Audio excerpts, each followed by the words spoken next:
Hey guys, welcome to this week's track guide. This time we'll be showing you Laguna Seca in the Cadillac GTP car. So you'll be coming out of the last corner on the right hand side, and the entire start finish straight and up towards turn, or actually the first proper corner, will be a series of left hand kinks, which yeah, all you're trying to do is bring the car back over from the right towards the left in an efficient manner. And yeah, this first one you can pass it right along the wall, so in order to lose or not to lose as little time as possible by saving distance. And the second one, the second kink, you want to stay on the inside as well. And but eventually you have to start coming back over towards the right for turn one, which is a double ABX left-hander, which at full speed looks like this.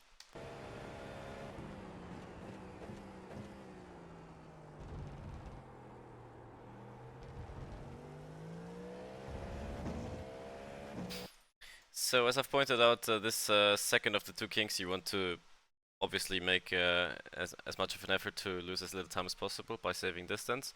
But right as you pass it, you're more or less aiming to be back over towards the right hand side. And right as you start approaching this white line on the right here, that's when you start transitioning from throttle to brake. Your car will not be fully aligned with the right hand side, so maybe give yourself a little bit of breathing space on the brakes, because you still need to manipulate the car either to the inside or the outside, depending on how your trajectory of that second kink has been. And which is also why you'll see me pick quite an early braking point. Like, you used to be able to brake right near the foreboard with back in the days of more grip, but also yeah, by giving yourself a bit of extra space under braking, since it's also going downhill, you're going to have a lot easier time placing your car where you want it to be. And as for taking a bit of a swing using this extra space on the right hand side, you can use, obviously, up until a certain point. Like, you should still be on the normal tarmac with your left hand side, because this extra bit of space on the right, it has a bit of unevenness in it, which will, yeah, it will cause for a lot more variables than you want during the braking zone. So keep your left hand side wheels on the tarmac still, and eventually you just want to start turning in, which will be right as you pass this last of the white lines on the right hand side here. Like, right as you pass that, that's when you can start committing onto the turning in point, or to the first apex, which, yeah, in this instance is a bit of a tricky one, because this first one has obviously a lot of curbing available on the inside. But it is quite deceiving, or it can be a bit tricky to spot the second apex thereafter. So your best bet is to fully hug this first apex, get the car rotated as much as you want, but leave a bit of space on the inside in order to get a straighter exit after going through the second apex. The second apex of which will start coming into view, and also all this while you're slowing down the car still with a tiny bit of brake input, just to keep rotating the car towards the inside, because if you induce any lockups or any understeer at this point, it will only hinder your the speed you can carry through the middle part of these two apexes. So yeah, you spot the second you spot the second you spot the second apex, and hug the car on the curb once again, and just before you start approaching it, that's when you can start going back on full throttle, or back onto the throttle again. Play around with it a little bit and see how much traction you have available to yourself, and you hug this second of the two curbs on the inside and start straightening out the car as soon as possible. You can use the extra space available here on the outside, but yeah, your main focus should be to not come out of the acceleration phase with any sort of wheel spin or any sort of oversteer. So yeah, at this point you try to straight line it as soon as possible, use a bit of space on the right hand side, and generally your focus right thereafter should be to bring the car back over towards the left for this upcoming right-hander, which at full speed looks like this.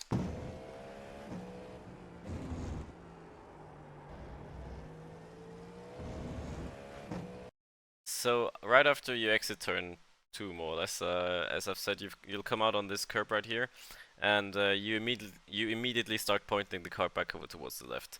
And your reference point would be the more or less middle point between these two markers, between the 3 and the 2 marker, before turn 3.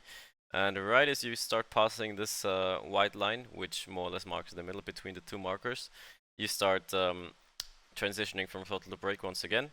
And you can use a bit of extra space here on the outside, but be mindful that same as turn one, you want to keep a bit of safety margin as far as the braking goes, like as far as how aggressive and how much you want to push the braking, because you still want to be able to manipulate the car. It's better to be slightly earlier, but also maybe with a bit less pressure on the brakes in order to still be able to steer the car while braking. Use this extra bit of space available. Try to make full use of the road and try to open up the angle as much as possible. And you carry a decent amount of momentum into this into the apex of turn 3. And also make sure to not go on throttle too early. Don't be too greedy on throttle, because your main focus is to be right on the edge of this red curb right here in order to open up the corner as much as possible, which in turn will allow you to be all the more aggressive on the throttle once you've passed the apex as well. So there's no point really in pushing the throttle too early, trying to be too greedy on acceleration again, unless you get the apex right. Like if you get the apex right, you can obviously be more greedy on the accelerator, but yeah, your priorities should be the other way around. Like first make the apex, and then you can be greedy on acceleration. And you exit onto this extra bit of space on the left-hand side, but be mindful that you will eventually run out of space here. So try to be prepared to have to jink the car back over towards the right a little bit to stay on the tarmac.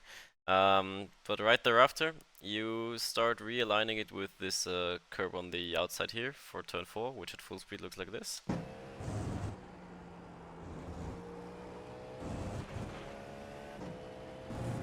So right as you exit turn 3, as I've said, you're more often than not coming out pointing towards the right slightly, so you immediately start pointing the car back over towards the left and realign it with the outside edge of the curb.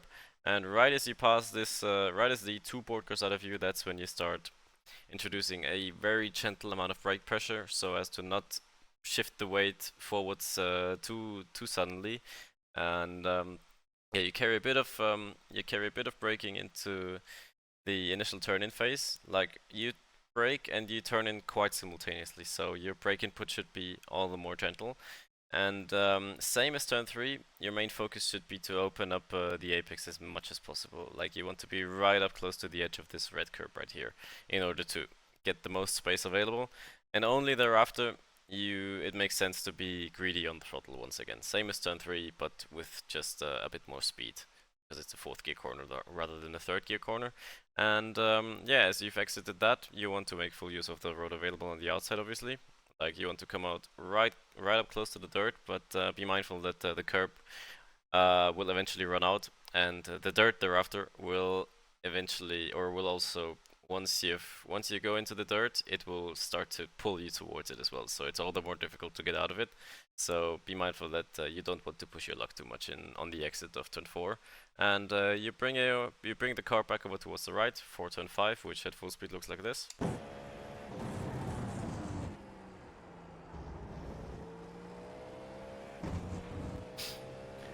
So turn 5 is a bit of a peculiar one because it has a bit of a camber change, and it's also quite a high-speed corner as well. So starting from the beginning, you want to bring the car back over towards the right as soon as possible, which yeah, there is a bit of curbing, like same as pretty much all around the track, which offers itself quite nicely to open up the corner even more.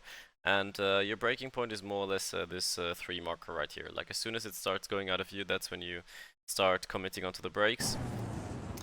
That was a bit too loud. You start committing onto the brakes right after passing the 3 board, or even slightly beforehand.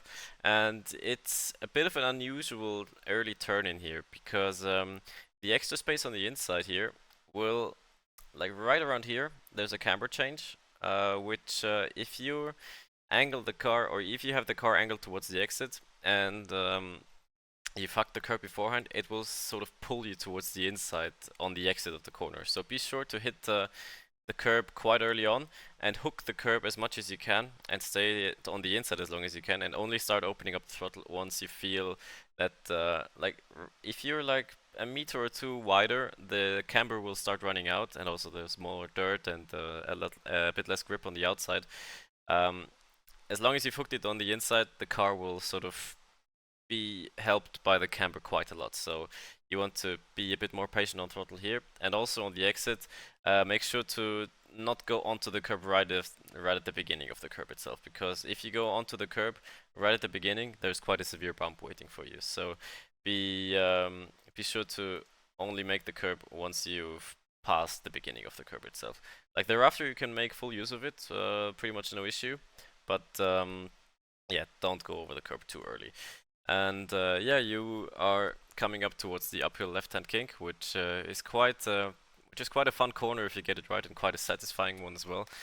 Like reminiscent of the Tabac corner at Monaco, which just requires full commitment and precision, which at full speed looks something like this.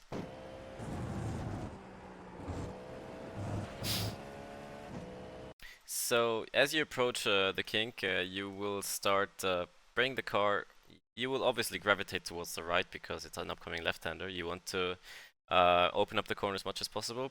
But one thing to keep in mind here that you want to introduce the brake pressure quite gently, because if you open up the corner as well, you'll see here that there is a bit of a kink in the road, like between the curb and the normal tarmac. And if you introduce too much brake pressure, the outside wheel is off camber and the inside wheels are cambered towards the corner. So there's a bit of an imbalance there, which you need to take into account when going onto the brakes here. And which is also why you want to turn in a bit more, or a bit earlier than the line would suggest, maybe. Because if you turn in too late, you will catch the transition between between the curb and the tarmac with a bit too much lock on. So the earlier you can go over that transition with less lock on, the smoother it will be. So if you turn in just a meter later, this transition right here will cause a brief lockup on the right front and will just cause you to lose grip on the right front, which will then just make the car wash out wide and miss the apex. So be sure that in the GTPs at least, turn in a bit earlier maybe than the line would suggest. So yeah, once you've committed onto the turn-in, once again, you have this ominous looking red sausage curb on the inside, which, to be fair, only if you go over it completely will obviously launch your car and throw a lot of imbalance into the whole balance of the car. But you can actually get pretty close to it, like if not graze it a slight bit. Like right here, I think I've left a bit of extra space towards it. Like there is about 50 to 20 centimeters more in this apex. Even though I've passed the red curb quite closely, you can get away with a bit of grazing of the red curb itself. But all, in terms of commitment, the corner was pretty good, I would say. And when exiting the corner, be sure to not carry too much understeer and not too much momentum onto this curb on the outside, because obviously the curb itself will provide a lot of good grip, and you will see me dip ever so slightly into the gravel, but the tire itself somehow is still on the curb itself. So once you've dropped off the edge of the curb, it will obviously just bottom out and drag you out towards the gravel. So this is pretty much a risk reward corner. So if you can get away with maximum curb usage on the outside, kudos to you. But just push it a bit too much, and the curb will drop you into the gravel if you're not careful. So yeah, we're coming up to the arguably most iconic and most recognizable part of the circuit, which is the corkscrew section, which yeah, is a bit blind from this point of view, but I'm just gonna let it play at full speed.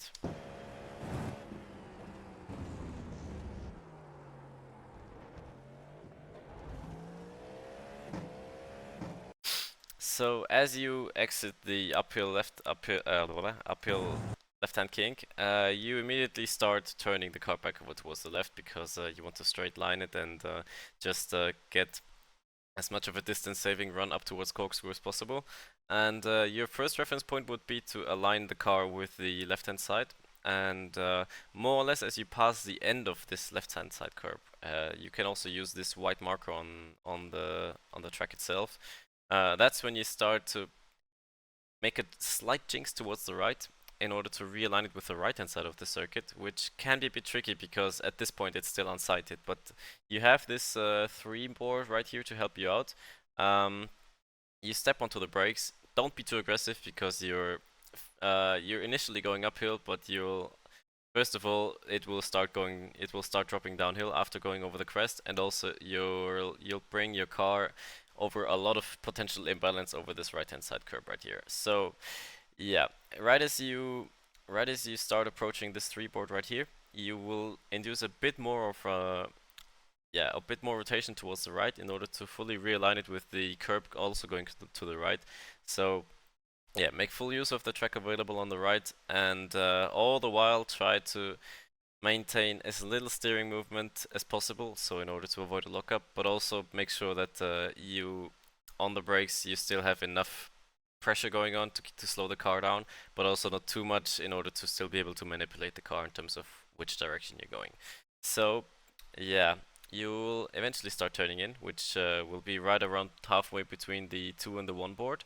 Like we pass the 2 board, and right as we pass halfway between the 2 and the 1 board, we start turning in, start releasing the brakes as we approach the first apex, which, as you can see, has a bit of camber, or has a bit of camber to help you out. But the camber, obviously, yeah, eventually, it's sort of a triple or quadruple shift in terms of attitude of the car going through here. So initially, you want to use the camber as much as possible to hook the car towards the left. But yeah, it's a bit blind and it's a bit unsighted as to where you will end up on the into when you start going over this crest sort of in the middle of corkscrew. So this is just trial and error. But in generally speaking, you want to make sure that you hook your car as much as you can towards the left initially when going over the first apex in order to open up the second one as much as possible. So right as you drop into this compression part, that's when you can feel the car gripping up a lot more again. So in terms of throttle application, you want to be mindful that right around here, like right as you go over this right over this drop, right as you go over this drop, you have a lot less grip initially because the car has been lifted up slightly from going briefly uphill beforehand. But right as you drop into this compression part, that's when you can be a lot more aggressive on throttle again. So be sure that you're patient to wait for the compression part in terms of going on throttle. And yeah, you try to exit the corkscrew section as far towards the right as possible in order to open up the upcoming double left-hander, which at full speed looks like this.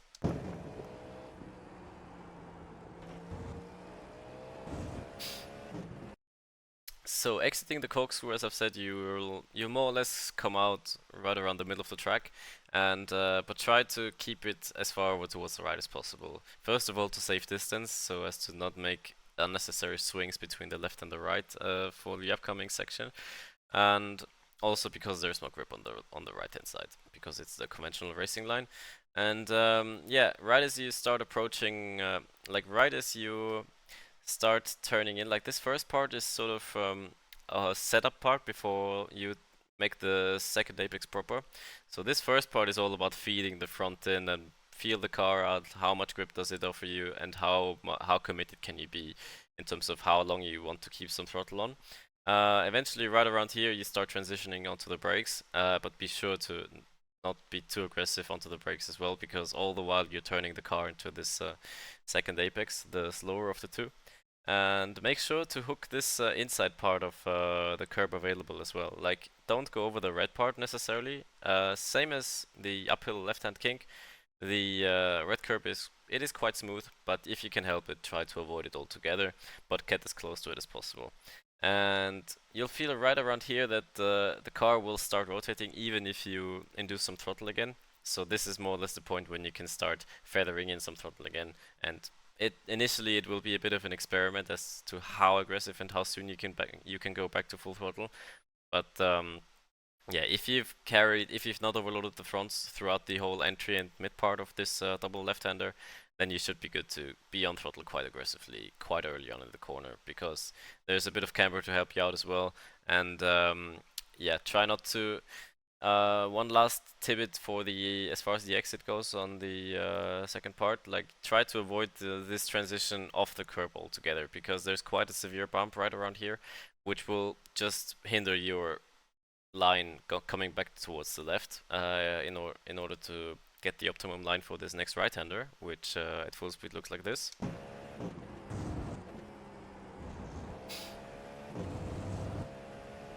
So yeah, this whole section right here is just one big roller coaster ride. It's a ton of fun if you get it right, but also you can overload the fronts quite easily right around here. So as briefly mentioned, you want to try to make full use of the track available on the right, obviously, but you should avoid being on the curb still when the curb itself starts running into the gravel, because the gravel itself wouldn't be the main issue, but the drop and the bump you get, and just the understeer momentum you start getting if you're on the curb too long. You bring the car back over towards the left, and your reference point would be right as this little part of gravel starts yeah, start splitting the access road and the racetrack itself. That's when you want to transition from throttle to brake, and make a bit of use of this outside space available. But same as the entry curb for the uphill left-hand kink, the curb itself is slightly off camber, and the tarmac right around here is pretty neutral. But the further you get to the inside, the more cambered into the corner the surface is. So don't be too greedy, perhaps, on the curb itself. Like, try to keep your yeah at most obviously put your left hand side onto the curb, but same as the uphill left hand kink as previously mentioned, this has a bit of a deceivingly early turn in, ideally, because the earlier or the later you start turning in, and obviously the later you have more lock on in your steering, and yeah, if you're steering or if your left hand side is still on the off cambered part of the curb or on the off cambered part of the track, the less efficient the grip available will be. So you want to turn in a bit earlier than expected, and yeah, once again you aim to be right up close with the red curb on the inside, which yeah, same as in pretty much every corner around this track. The red curb is quite forgiving. Like, you can get away with a bit of slightly touching it, but don't aim to fully place your car over it once again. And yeah, be efficient with going back on throttle here. Like, you can get on throttle pretty early because, as you can see, the road is still cambered towards the right. And but don't over push it, because once again there's like sand and gravel waiting on the outside, which will come up quite quickly if you over push it on throttle. So yeah, make full use of the space available, bring the car back over towards the right for the final corner. At full speed looks like this.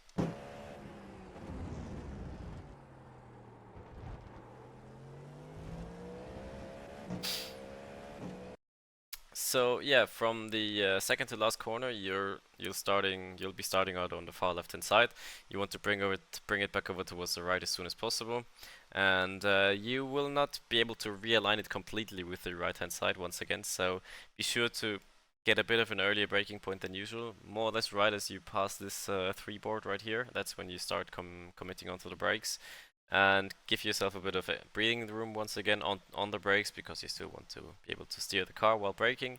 Eventually start committing fully onto them once you're happy with your line that you've committed to on the brakes, and you start turning in right as the beginning of the tire wall or the end of the tire wall starts going out of view, more or less.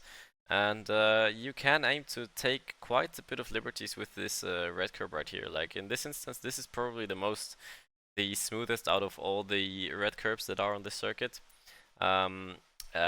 because if you hook it correctly, the bumping momentum will be quite smooth still, despite the curb being quite aggressive, and it can give you a bit of extra space and also hook the car quite nicely into the apex and into the direction you want to be going. And yeah, obviously, as you've passed the apex, go on throttle and try to feel out how much throttle the car can take at that point. Straighten out the car as soon as possible, open up the steering, and try not to run out too wide, because this outside part of the AstroTurf and in general this curb and AstroTurf has quite a bit of bumps in them, so ideally you want to keep your left hand side on parts of the tarmac still, in order to at least give your left hand side some proper grip. Only have your right hand side having to deal with the bumps maybe. Yeah, so once you've straight lined the car, or once you've straightened out the car and can go fully back on throttle, aim it back over towards the inside part of this first kink here, and that is 1 lap of the Laguna Seca circuit. So that was one lap of the Laguna Seca Raceway for this week of IMSA racing in the Cadillac GTP car, and I hope I could help you here and there, and have fun racing this week, and I'll see you next week.